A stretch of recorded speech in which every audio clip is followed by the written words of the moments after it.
Hi guys! Welcome to my channel. Kung bago ka pa lang dito, don't forget to subscribe and click the notification bell para lagi kang updated sa aking mga videos. Parang kailan nakita kita, nahulog agad. At sa bawat araw, pag-iisip ko, paghanap ko'y laging ikaw. Dala mo ay ganda, walang katulad. Ang puso pinagbihat. Hi guys! Welcome to my channel. So yan, lumabas ako. Kikitain ko yung kaibigan ko. So ang oras is alas 6. Medyo maliwanag kasi dito kapag summer talaga. Samahan niyo ako, tara.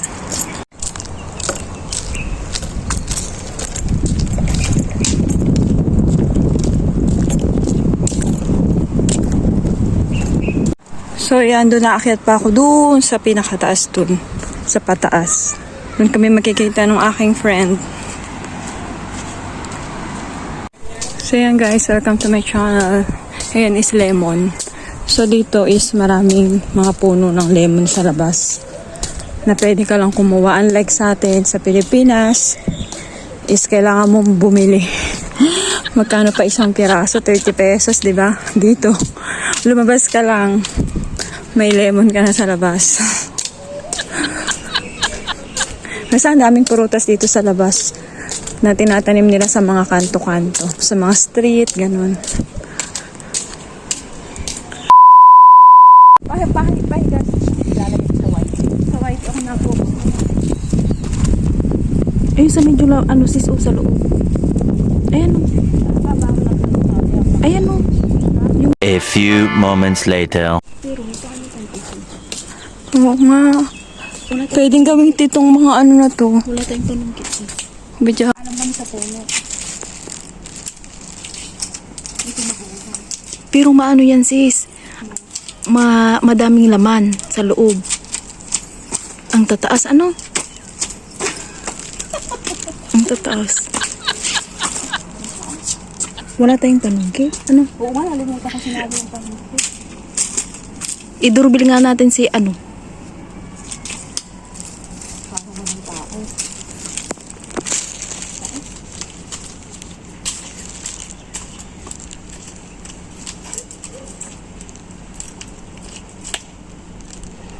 Daming bunga oh. So ayan, ito na nagtirador ng malunggay. Ang tawag dito ay moringgay naman. Ayan, ang daming bunga, natutuyo na lang yung bunga, ayan. Daming bunga. Ayun, nakasama ko nangunguha ng panungkit. Hanap siya ng panungkit. Ayan, ito yung aking kasama. Welcome to my channel. So ayan, may tinapon dito na gamit. Isang hanger lang. Kung lalagay ko sa akin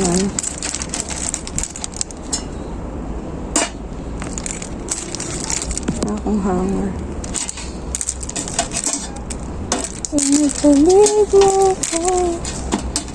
Tatlo lang po yung hanger. Ay.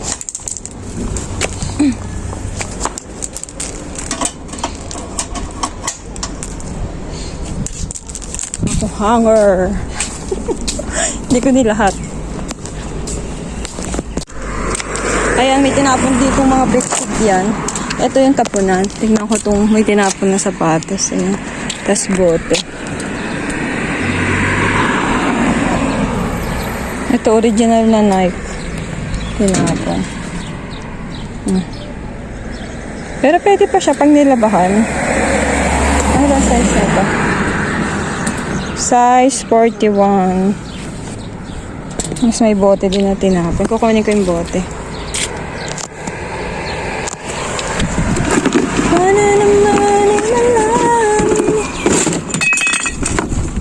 Ayan. Kukunin ko yung bote.